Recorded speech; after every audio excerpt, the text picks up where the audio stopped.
Assalamualaikum warahmatullahi wabarakatuh. Kita tentu tahu dulu masyarakat Indonesia beragama Hindu. Tahukah kamu siapa sosok yang menjadikan mayoritas masyarakat negara kita beragama Islam? Iya, betul. Salah satu sosok itu adalah Sunan Ampel. Yuk kita simak kisah singkat beliau. Salah satu dari penyebar Islam Wali Songo di wilayah Jawa adalah Sunan Ampel. Jejak dakwahnya amat terkenal. Mulai dari peninggalan Masjid Agung Demak hingga ajaran Moh Limo yang disesuaikan dengan kondisi masyarakat setempat. Sunan Ampel bernama lengkap Raden Muhammad Ali Rahmatullah atau Raden Rahmat. Lahir di Champa, Kamboja, sekitar 1401. Ia tergolong keturunan bangsawan, anak dari ulama besar Syekh Maulana Malik Ibrahim, sekaligus juga keponakan dari Raja Majapahit. Karena gonjang-ganjing politik di Champa, sekitar abad 15, Raden Rahmat melakukan perjalanan ke daerah Jawa untuk menunaikan misinya menyebarkan agama Islam.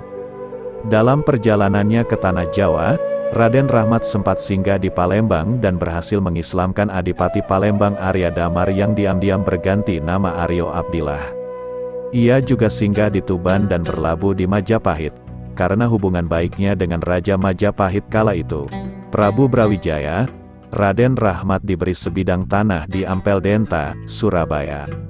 Di sanalah basis pertama dakwah Raden Rahmat berdiri. Karena ia menyebarkan Islam di kawasan Ampel Denta, ia dikenal sebagai Sunan Ampel. Di kawasan Surabaya itu, dakwahnya dimulai dengan mendirikan pesantren Ampel Denta. Ia mendidik kader-kader penyebar Islam. Di antara murid-murid Sunan Ampel yang terkenal adalah Sunan Giri, Raden Patah, Raden Kusen, Sunan Bonang, dan Sunan Derajat. Dakwah Islam yang dilakukan Sunan Ampel bersamaan dengan lemahnya posisi kerajaan Majapahit. Kendati Prabu Brawijaya menolak masuk Islam, namun ia menghormati posisi Sunan Ampel dan mengizinkan dakwahnya, asalkan tidak dilakukan dengan pemaksaan. Sebelum membangun pesantren, Sunan Ampel menarik perhatian masyarakat dengan membagikan kerajinan dalam bentuk kipas yang terbuat dari akar-akaran dan ayaman rotan. Bagi yang mau mengambilnya, tidak perlu menukarkan dengan uang, melainkan dengan 2 kalimat syahadat.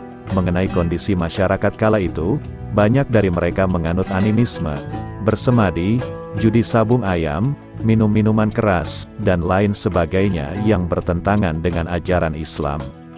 Karena itulah, Sunan Ampel menekankan prinsip Moh Limo dalam dakwahnya sebagai berikut: moh main, tidak berjudi; moh ngombe, tidak mabuk; moh maling, tidak mencuri; moh madat, tidak menghisap candu; moh madon, tidak berzina. Selain itu, Sunan Ampel juga mendekatkan istilah Islam dengan bahasa masyarakat setempat. Kata "solat" diganti dengan "sembahyang", asalnya sembah dan yang. Tempat ibadah juga tidak dinamai musola melainkan langgar, mirip dengan kata sanggar. Kemudian, orang penuntut ilmu diberikan nama santri, yang berasal dari sastri, yaitu orang yang tahu kitab suci. Dakwah Islam Sunan Ampel juga melalui jalur politik. Dalam buku Atlas Wali Songo, 2016, yang ditulis Agus Sunyoto, Sunan Ampel menjabat sebagai penguasa Surabaya menggantikan penguasa sebelumnya, Arya Lembusura. Sunan Ampel juga menjalin jaringan dakwah dan kekerabatan melalui perkawinan putra-putri penyebar Islam dengan penguasa Majapahit. Sebagai misal, Retna Panjawati, putri Arya Lembusura yang beragama Islam menikah dengan Prabu Brawijaya. Mas Murtosimah, putri Sunan Ampel dinikahkan dengan Raden Patah, Adipati Demak, dan lain sebagainya. Di Demak yang merupakan wilayah dakwah Sunan Ampel, bersama dengan Raden Patah dan penguasa wilayah setempat, ia mendirikan Masjid Agung Demak. Nama Sunan Ampel diabadikan menjadi nama salah satu dari 4 tiang masjid tersebut.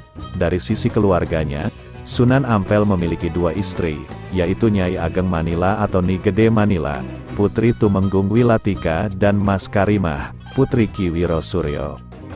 Dari 2 istrinya itu, Sunan Ampel memiliki 7 anak, termasuk Maulana Mahdum Ibrahim, Sunan Bonang, dan Syarifuddin. Sunan Derajat. Sunan Ampel diperkirakan meninggal pada 1481 di Demak. Ia dimakamkan di sebelah barat Masjid Ampel, Surabaya.